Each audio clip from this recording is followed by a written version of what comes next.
Hello friends, book Taylor पर आप सभी का स्वागत है।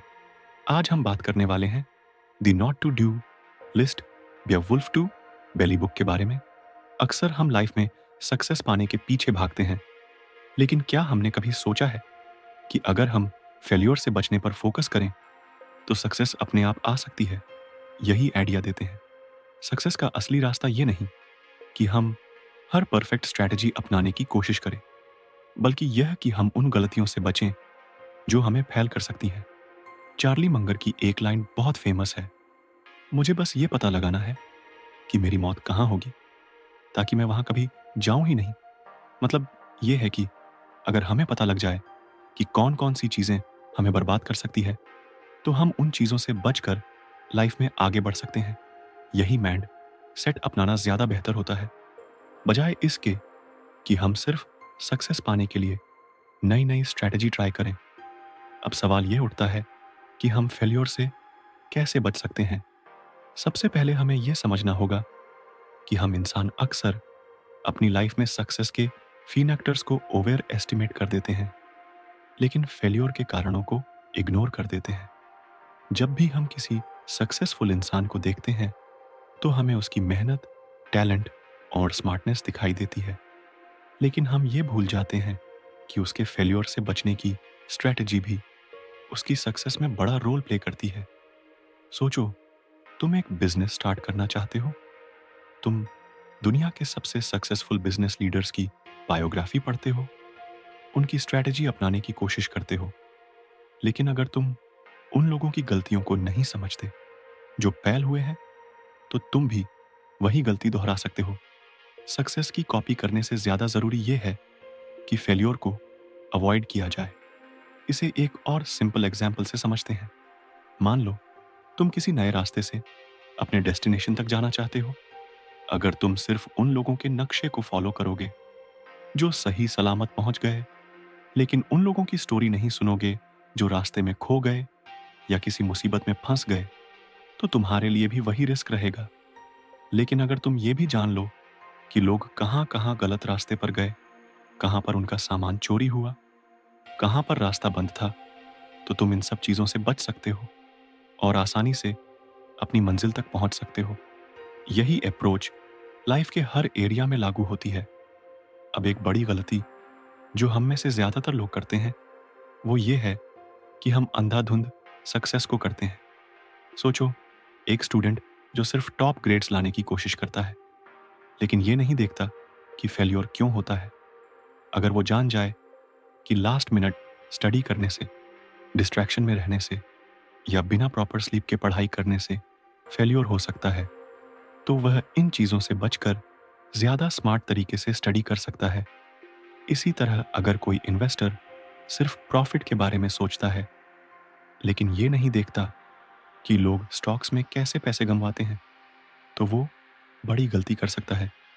जो लोग ज्यादा रिस्क लेते हैं, बिना अच्छी रिसर्च के इन्वेस्ट करते हैं या इमोशनल होकर डिसीजन लेते हैं, वे फेल हो जाते हैं। अगर कोई इन गलतियों से बचे तो उसका चांस बहुत ज्यादा बढ़ जाता है कि वो फाइनेंशियली स्टेबल रहेगा। ये प्रिंसिपल हर जगह लागू होता है।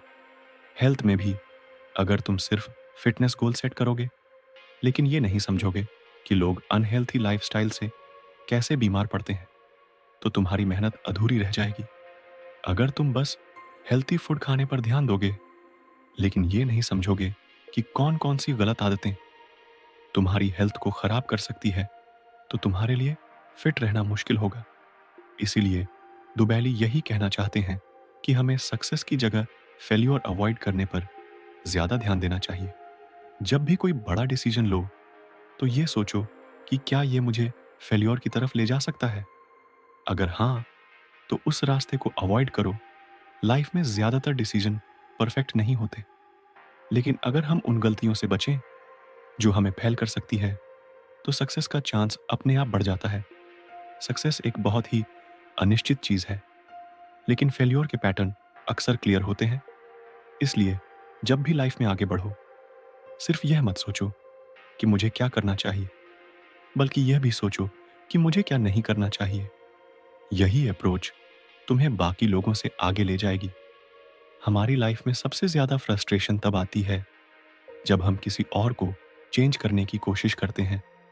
हमें लगता है कि अगर सामने वाला कुछ डिफरेंट बिहेव करे, हमारे हिसाब से सोचे या वो चीज़ें करें जो हम चाहते हैं, तो सब कुछ बेटर हो जाएगा। लेकिन सच तो यह है कि किसी को ज़बरदस्ती चेंज करने की कोशिश करना ना सिर्फ बेकार है, बल्कि यह हमारी हैप्पीनेस को भी खराब कर देता है। सोचो, तुम एक रिलेशनशिप में हो, चाहे वो दोस्ती हो, फैमिली का रिश्ता हो या रोमांटिक रिलेशनशिप। अगर तुम कॉन्स्टेंटली सामने वाले को बदलने की कोशिश करोगे तो क्या होगा? वो इरिटेट होगा, तुम्हें गलत समझेगा और धीरे धीरे वो रिश्ता भी खराब हो जाएगा। ऐसा इसलिए होता है क्योंकि कोई भी इंसान खुद की आइडेंटिटी से डॉट कॉम्प्रोमाइज नहीं करना चाहता। जब तुम किसी को चेंज करने की कोशिश करते हो तो इनडायरेक्टली तुम उसे ये मैसेज देते हो कि तुम वैसे ठीक नहीं हो जैसे हो। ये किसी को भी हर्ट कर सकता है। अब सवाल ये उठता है कि आखिर हमें दूसरों को चेंज करने की इतनी ज़रूरत क्यों महसूस होती है? इसकी वजह यह है कि हम चाहते हैं कि दुनिया हमारी एक्सपेक्टेशंस के हिसाब से चले। हमें लगता है कि अगर सामने वाला हमारी सोच के हिसाब से एक्ट करेगा तो सब कुछ स्मूथ रहेगा। लेकिन ये एक इल्यूशन है। सच ये है कि हर इंसान का अपना एक अलग माइंडसेट, अलग एक्सपीरियंसेस और अलग वे ऑफ थिंकिंग होता है। तुम चाहकर भी किसी को पूरी तरह से बदल नहीं सकते जब तक कि वो खुद से ना चाहे।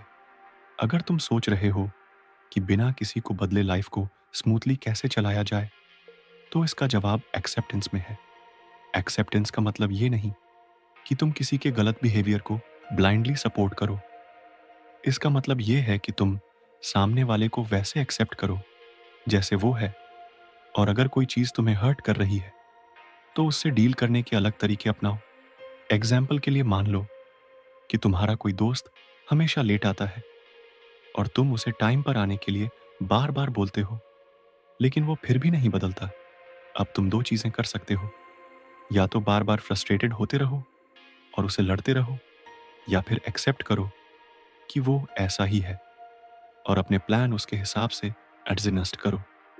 अगर वो हमेशा लेट आता है तो तुम उसे 30 मिनट पहले का टाइम बता सकते हो, या फिर अपने दिमाग में पहले से ही मान सकते हो कि वो लेट आएगा और खुद को उस फ्रस्ट्रेशन से बचा सकते हो। अब एक और एग्जाम्पल लेते हैं। मान लो कि तुम्हारे घर में कोई ऐसा है जो बहुत नेगेटिव रहता है। तुम बार बार उसे पॉजिटिव सोचने के लिए बोलते हो, लेकिन कोई फर्क नहीं होता। अब यहाँ तुम्हारे पास दो चॉइसेस हैं। या तो तुम हर बार उसे समझाने में अपनी एनर्जी वेस्ट करते रहो और फिर दुखी होते रहो कि वो चेंज नहीं हो रहा, या फिर तुम उसकी नेगेटिविटी से खुद को दूर रखो और अपनी एनर्जी अपनी हैप्पीनेस पर फोकस करने में लगाओ। ये सिंपल सा कॉन्सेप्ट है। तुम किसी को फोर्सफुली चेंज नहीं कर सकते, लेकिन तुम अपने रिएक्शंस को चेंज कर सकते हो। तुम ये डिसाइड कर सकते हो कि तुम्हें किसी की नेगेटिविटी में फंसना है या अपनी पॉजिटिविटी मेंटेन करनी है। तुम ये डिसाइड कर सकते हो कि तुम्हें किसी की हैबिट से परेशान होना है या उन्हें समझकर अपने तरीके से हैंडल करना है। अगर तुमने नोटिस किया होगा तो दुनिया में जो सबसे ज़्यादा पीसफुल, ऑनर हैप्पी लोग होते हैं, वो किसी को चेंज करने में अपना टाइम वेस्ट नहीं करते। वो लोगों को वैसे ही एक्सेप्ट कर लेते हैं जैसे वो है और अपनी एनर्जी उन चीज़ों में लगाते हैं जो उनके कंट्रोल में होती है। अगर तुम चाहते हो कि तुम्हारे रिश्ते बेटर हो और तुम्हारी लाइफ में हैप्पीनेस बढ़े, तो ये हैबिट डेवलप करो। सामने वाले को वैसे ही एक्सेप्ट करो जैसे वो है। नॉइस। जब तुम किसी को बिना चेंज करने की कोशिश की एक्सेप्ट करते हो तो तुम्हारा स्ट्रेस कम हो जाता है, तुम्हारे रिश्ते नेचुरली बेटर होने लगते हैं और तुम्हें एक इनर पीस मिलती है। तो अगली बार जब तुम्हें लगे कि किसी को बदलना चाहिए, तो पॉज लेकर ये सोचो, क्या वाकई ये ज़रूरी है? क्या इसे हैंडल करने का कोई और तरीका हो सकता है? क्या मैं खुद को चेंज करके इसे बेटर बना सकता हूँ? इन सवालों के जवाब ढूंढोगे तो तुम्हारी लाइफ पहले से ज़्यादा आसान और खुशहाल हो जाएगी। हम अक्सर सुनते हैं कि अपने दिल की सुनो, अपने इनर वॉइस को फॉलो करो, क्योंकि वो कभी गलत नहीं होता। लेकिन क्या ये हमेशा सच होता है? क्या सिर्फ अपने मन की आवाज पर भरोसा करके बड़े डिसीजंस लेना सही है? यही सवाल इस बात को एक्सप्लोर करने में मदद करेगा कि ब्लाइंड फेस से अपने इंट्यूटिवन को फॉलो करना कितना खतरनाक हो सकता है। मान लो कि तुम्हें एक नई जॉब का ऑफर मिला है। तुम्हारा इनर वॉइस कहता है कि ये अपॉर्चुनिटी अमेजिंग है और तुम्हें इसे तुरंत एक्सेप्ट कर लेना चाहिए। लेकिन तुमने अगर इस पर ज़्यादा एनालिसिस नहीं किया, सैलरी स्ट्रक्चर, वर्क कल्चर और ग्रोथ, अपॉर्चुनिटीज़ को नहीं देखा, तो हो सकता है कि बाद में तुम्हें रिग्रेट हो। सिर्फ गुड फीलिंग पर भरोसा करना विथआउट रैशनल थिंकिंग कई बार मुसीबत में डाल सकता है। ऐसा क्यों होता है? क्योंकि हमारी इनर वॉइस हमेशा हमारे इमोशंस, बायोसेस और पास्ट एक्सपीरियंसेस से प्रभावित होती है। अगर तुम्हारा कोई दोस्त बिजनेस में फेल हुआ है, तो तुम्हारी इनर वॉइस तुम्हें बिजनेस शुरू करने से रोक सकती है, चाहे वो तुम्हारे लिए सही हो। इसी तरह अगर तुमने कभी किसी पर ब्लाइंडली ट्रस्ट किया और धोखा खाया, तो तुम्हारा माइंड ऑटोमेटिकली हर नए इंसान पर शक करने लगेगा, भले ही वो ट्रस्टवर्थी हो। इनर वॉइस हमें इनसाइट्स ज़रूर देता है, लेकिन वो हमेशा सही नहीं होता। कई बार ये हमें कंफर्ट जोन में रहने के लिए पुश करता है, रिस्क लेने से रोकता है, या फिर बिना ठोस रीजन के किसी चीज़ के लिए कन्विंस कर देता है। इसीलिए सिर्फ इंट्यूशन के बेस पर डिसीजंस लेना गलत हो सकता है। हमें अपने लॉजिकल थिंकिंग और क्रिटिकल एनालिसिस को भी साथ रखना चाहिए। अब सवाल ये उठता है कि फिर हमें कब अपने इनर वॉइस को सुनना चाहिए और कब नहीं। सबसे पहले तो हर बड़े डिसीजन को गुड फीलिंग और लॉजिक दोनों से एनालाइज करना चाहिए। अगर तुम्हारा मन किसी चीज़ के लिए स्ट्रांगली बोल रहा है, तो उससे रिलेटेड फैक्ट्स और फिगर्स को भी चेक करो, रिसर्च करो, रोज और कॉन्स को देखो और फिर कोई फैसला लो। एग्जाम्पल के लिए, अगर तुम्हारा मन कह रहा है कि तुम्हें अपनी जॉब छोड़कर अपने पैशन को फॉलो करना चाहिए, तो सिर्फ इस फीलिंग के बेस पर तुरंत रिसिग्नेशन देना सही नहीं होगा।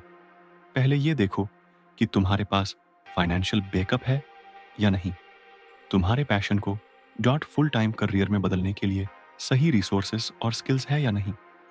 अगर सब कुछ मैच करता है, तो इनर वॉइस को सुनने में कोई दिक्कत नहीं। लेकिन अगर फैक्ट्स इसके अगेंस्ट है, तो सिर्फ एक फीलिंग के बेस पर रिस्क लेना समझदारी नहीं होगी। एक और एग्जाम्पल लेते हैं।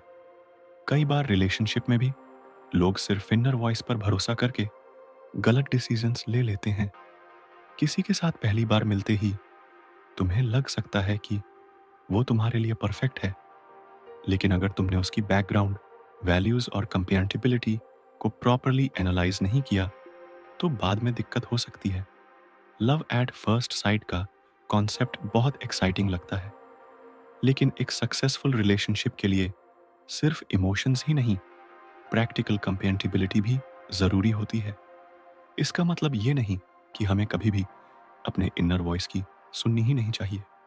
इसका मतलब सिर्फ ये है कि हमें इसे ब्लाइंडली फॉलो नहीं करना चाहिए।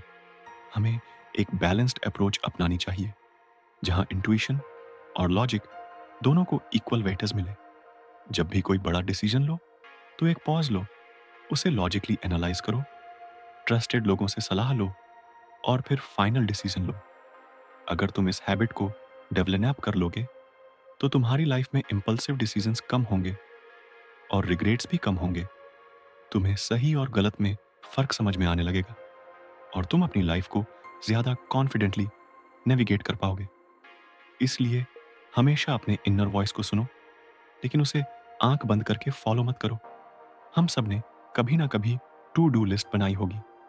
दिन भर में क्या करना है, कौन कौन से काम पूरे करने हैं, ये सब लिख कर रखने से हमें फोकस मिलता है और हम ज़्यादा प्रोडक्टिव बनते हैं। लेकिन क्या तुमने कभी सोचा है कि सिर्फ टू डू लिस्ट बनाने से ज़्यादा ज़रूरी एक नॉट टू डू लिस्ट बनाना हो सकता है? जी हाँ, कई बार ये तय करना कि हमें क्या नहीं करना है, हमारे गोल्स को अचीव करने में ज़्यादा मददगार साबित होता है। इमेजिन करो कि तुम्हें अपना दिन प्रोडक्टिव बनाना है।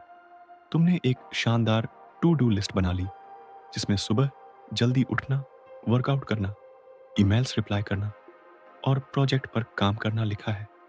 लेकिन दिन के अंत में तुम देखते हो कि तुम्हारे बहुत सारे ज़रूरी काम पूरे नहीं हुए। ऐसा क्यों हुआ? क्योंकि तुमने अपना समय उन चीज़ों में बर्बाद कर दिया जो तुम्हें अवॉइड करनी चाहिए थी। जैसे सोशल मीडिया पर ज़्यादा टाइम स्पेंड करना, अननेसेसरी मीटिंग्स में फंस जाना या बार-बार फ़ोन चेक करना। यही वो जगह है जहाँ नॉट टू डू लिस्ट काम आती है। नॉट टू डू लिस्ट का मतलब है कि तुम अपने दिन की उन आदतों, डिस्ट्रैक्शन और बेकार के कामों की पहचान करो जो तुम्हारे प्रोडक्टिविटी को कम करते हैं। जैसे सोशल मीडिया पर ज़रूरत से ज़्यादा टाइम स्पेंड करना, ईमेल्स और मैसेजेस को बार-बार चेक करना, हर छोटे डिसीजन पर ज़्यादा टाइम वेस्ट करना, बिना सोचे समझे हर कमिटमेंट को यस बोल देना, अननेसेसरी लोगों से लंबी-लंबी बातें करना। जब तुम एक नॉट टू डू लिस्ट बनाते हो, तो तुम्हें ऑटोमेटिकली ये समझ में आता है कि किन चीज़ों से बचना है, ताकि तुम्हारा फोकस सही जगह बना रहे।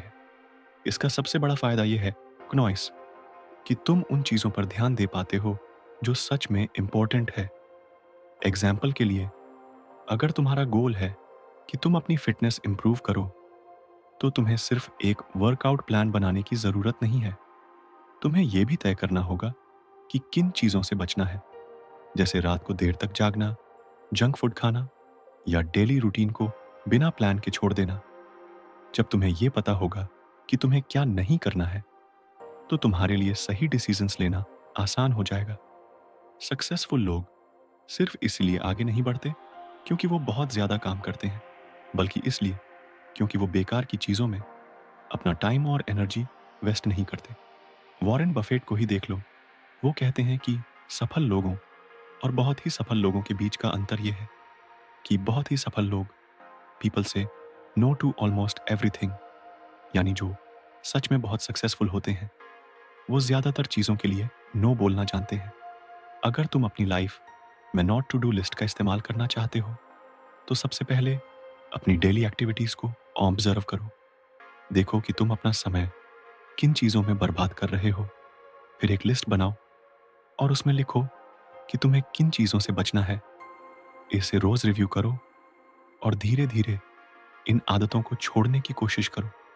जब तुम अपनी नॉट टू डू लिस्ट को फॉलो करोगे, तो तुम देखोगे कि तुम्हारी प्रोडक्टिविटी बढ़ रही है, स्ट्रेस कम हो रहा है और तुम्हें ज़्यादा क्लैरिटी मिल रही है कि तुम्हें सच में किन चीज़ों पर फोकस करना चाहिए।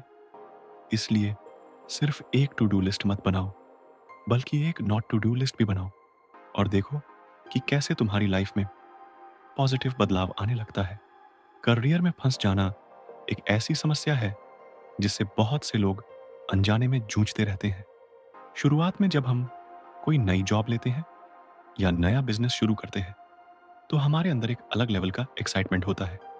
हम सीखते हैं, ग्रो करते हैं और आगे बढ़ने के लिए मेहनत करते हैं। लेकिन कुछ सालों बाद कई लोग महसूस करने लगते हैं कि उनकी ग्रोथ रुक गई है।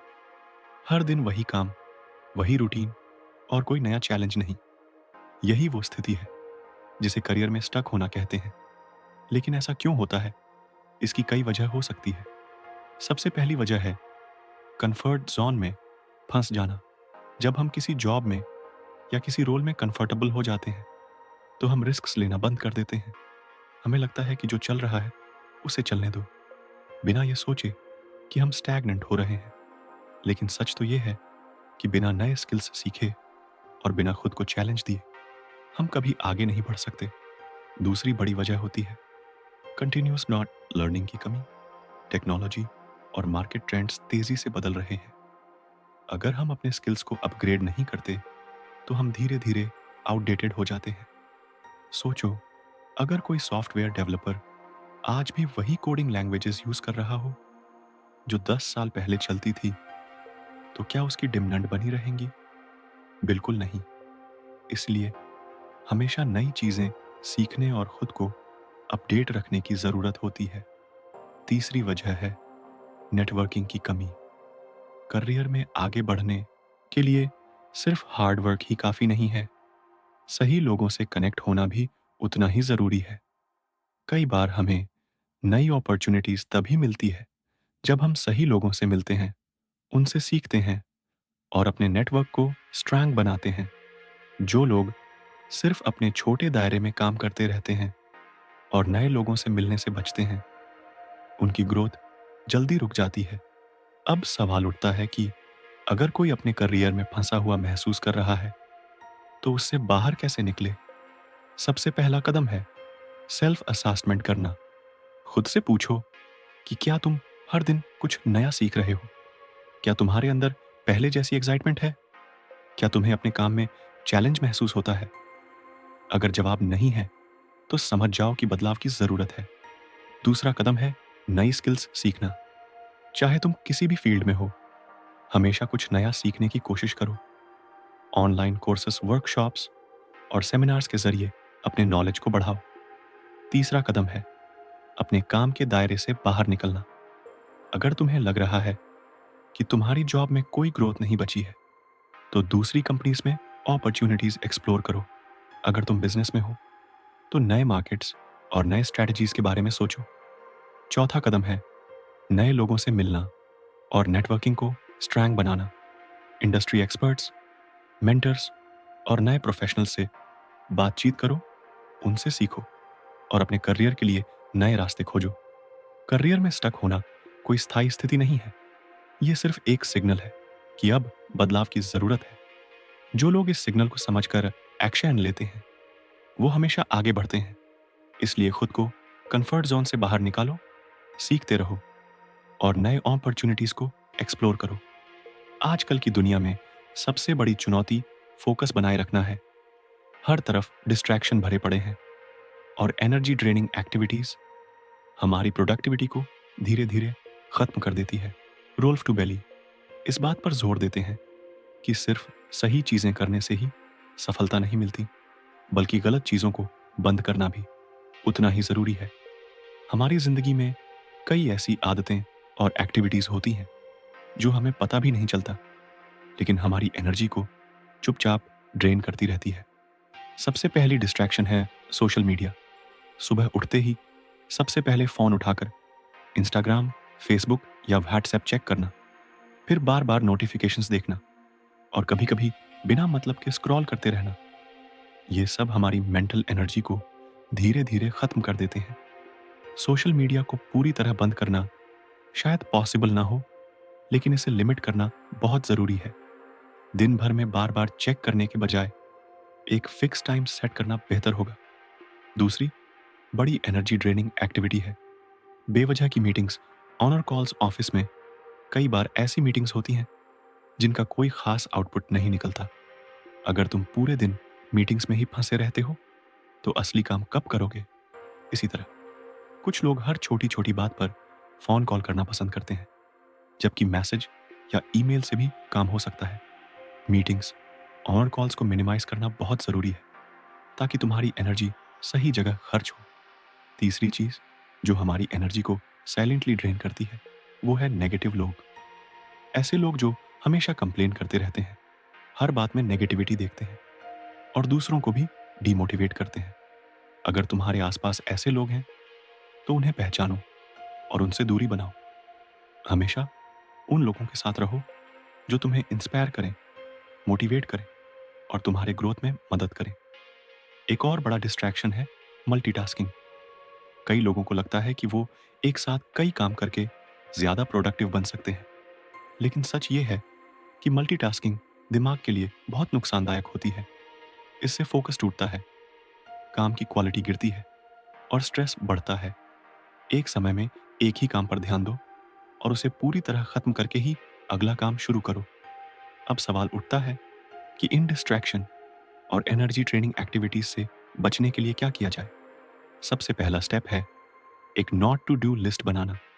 जिस तरह हम अपने दिन भर के जरूरी कामों की टू डू लिस्ट बनाते हैं, उसी तरह हमें यह भी तय करना चाहिए कि कौन कौन सी चीजें हमें अवॉइड करनी है।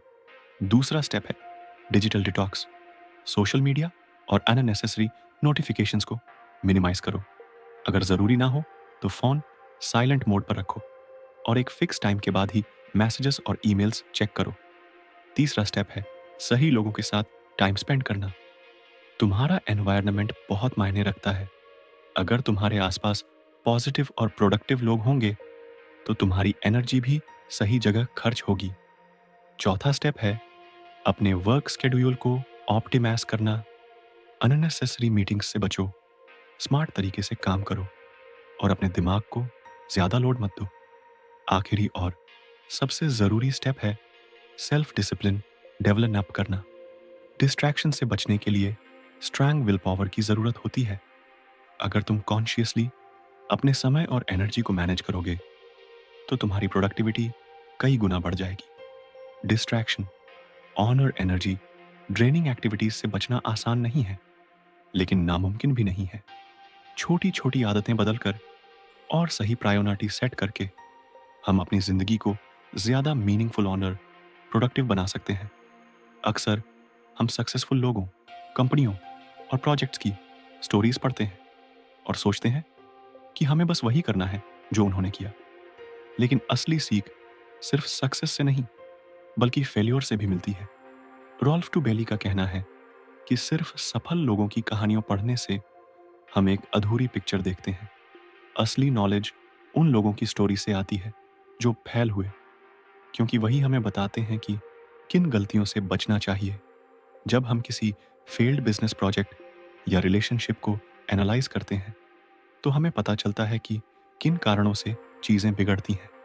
कई बार लोग सिर्फ इसीलिए फेल नहीं होते क्योंकि उन्होंने हार्ड वर्क नहीं किया, बल्कि इसलिए क्योंकि उन्होंने गलत असम्पशंस बनाए, रिस्क मैनेजमेंट ठीक से नहीं किया या सही समय पर सही डिसीजंस नहीं लिए।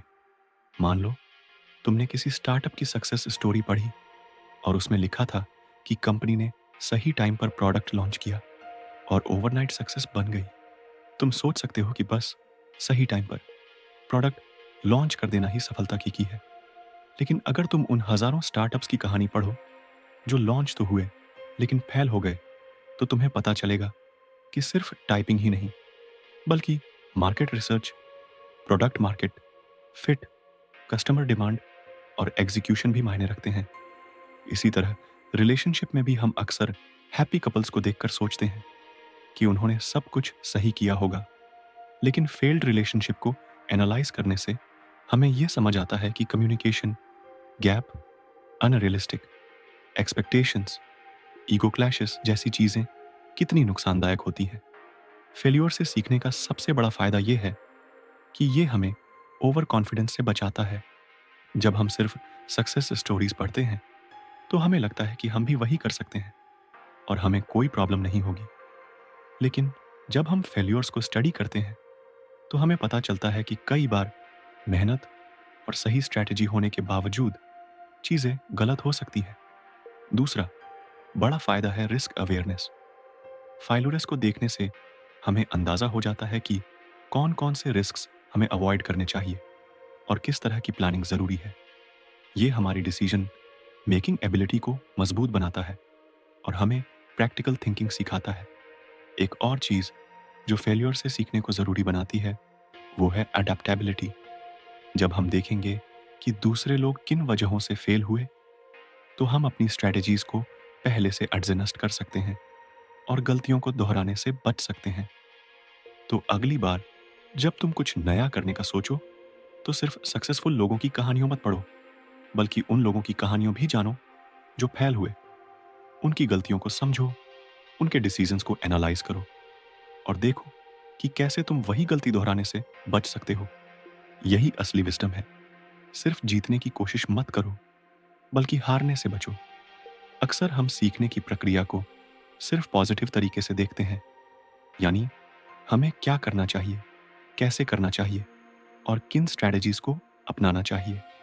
लेकिन एक और तरीका है जो शायद और भी ज़्यादा इफेक्टिव हो सकता है, नेगेटिव टू पॉजिटिव अप्रोच। इसका मतलब ये है कि हम पहले उन चीज़ों पर ध्यान दें जो नहीं करनी चाहिए, क्योंकि गलतियों को पहचान कर ही हम सही रास्ता बेहतर तरीके से चुन सकते हैं। कि किताब इस अप्रोच पर जोर देती है। उनकी फिलॉसफी यह कहती है कि किसी भी चीज़ में सफलता पाने के लिए सिर्फ यह जानना ज़रूरी नहीं कि क्या करना है, बल्कि यह भी समझना बहुत ज़रूरी है कि क्या नहीं करना है। जब हम उन गलतियों को अवॉइड करना सीखते हैं जो आमतौर पर लोग करते हैं, तो हमारा रास्ता अपने आप साफ होने लगता है। मान लो तुम एक नई बिजनेस शुरू करना चाहते हो। अगर तुम सिर्फ सक्सेसफुल एंटरप्रेन्योर की कहानी पढ़ते हो, तो तुम सीखोगे कि उन्होंने कैसे डिसीजंस लिए, कैसे ग्रोथ हासिल की और किन स्ट्रैटेजीज को अपनाया। लेकिन अगर तुम उन बिजनेसेस को भी एनालाइज करो जो फेल हुई है, तो तुम्हें पता चलेगा कि किन गलतियों से बचना चाहिए, जैसे गलत market choice, poor financial planning या अनरियलिस्टिक एक्सपेक्टेशंस। ये अप्रोच सिर्फ बिजनेस में ही नहीं, बल्कि हर एस्पेक्ट ऑफ लाइफ में काम आती है। मान लो कि तुम अपनी पर्सनल लाइफ में बेटर रिलेशनशिप बनाना चाहते हो। तुम शायद सोचो कि सक्सेसफुल रिलेशनशिप का सीक्रेट क्या है, लेकिन अगर तुम ये समझो कि किस वजह से रिलेशनशिप टूटते हैं, जैसे like of communication, trust issues या अनरियलिस्टिक डिमांड्स, तो तुम्हारे लिए अपनी रिलेशनशिप को बेहतर बनाना ज़्यादा आसान होगा। इस अप्रोच की सबसे बड़ी ताकत यह है कि ये हमें इमोशनल बायस से बचाती है। जब हम सिर्फ सक्सेस स्टोरीज देखते हैं, तो हमें लगता है कि दुनिया सिर्फ सफल लोगों से भरी हुई है, लेकिन हम भूल जाते हैं कि हजारों लोग ऐसे भी होते हैं जो फेल हो चुके हैं, और उनकी स्टोरीज हमें ज़्यादा वैल्यूएबल लेसन्स दे सकती है। नेगेटिव टू पॉजिटिव अप्रोच अपनाने का मतलब है कि हम अपनी गलतियों को प्रोएक्टिवली आइडेंटिफाई करें और उनसे बचने के तरीके सीखें। एक और फायदा यह है कि यह अप्रोच हमें क्विक फिक्स सॉल्यूशन से दूर रखती है। कई बार लोग आसान और तेज सॉल्यूशंस ढूंढते हैं, लेकिन जब हम ये सोचते हैं कि क्या अवॉइड करना है, तो हम लॉन्ग टर्म स्ट्रैटेजीज पर ज़्यादा फोकस करते हैं। तो जब भी तुम कुछ नया सीखने का सोचो, तो सिर्फ ये मत देखो कि सक्सेसफुल लोगों ने क्या किया, बल्कि ये भी समझो कि जिन लोगों ने कोशिश की और फेल हुए, उन्होंने क्या गलत किया। ये तुम्हें एक बैलेंस्ड पर्सपेक्टिव देगा और तुम्हारी डिसीजन मेकिंग एबिलिटी को और मजबूत बनाएगा। हमारी ज़िंदगी में सबसे ज़्यादा इम्पैक्ट डालने वाली चीज़ों में से एक है हमारे डिसीजंस। हम हर दिन अनगिनत चॉइसेस करते हैं, छोटी छोटी चीज़ों से लेकर बड़े और लाइफ चेंजिंग फैसलों तक। लेकिन क्या हमने कभी सोचा है कि हम अपने डिसीजंस कैसे लेते हैं? क्या हम हमेशा सही डिसीजन लेते हैं, या कई बार कुछ मेंटल बियासेस हमें गलत फैसले लेने पर मजबूर कर देते हैं? रॉल्फ दुबैली की किताब में यही बताया गया है कि हमारी गलतियां नॉलेज की कमी की वजह से नहीं होती, बल्कि हमारी सोचने के तरीके में कुछ सिस्टमैटिक एरर्स होते हैं। यानी हम अक्सर कुछ ऐसी सोच की पैटर्न्स में फंस जाते हैं जो हमें लॉजिकली सही लगती है, लेकिन असल में गलत होती है। अगर हम in common decision making traps को पहचान ले, तो हमारी जजमेंट और बेहतर हो सकती है। मान लो कि तुम किसी इन्वेस्टमेंट में पैसा लगाने की सोच रहे हो।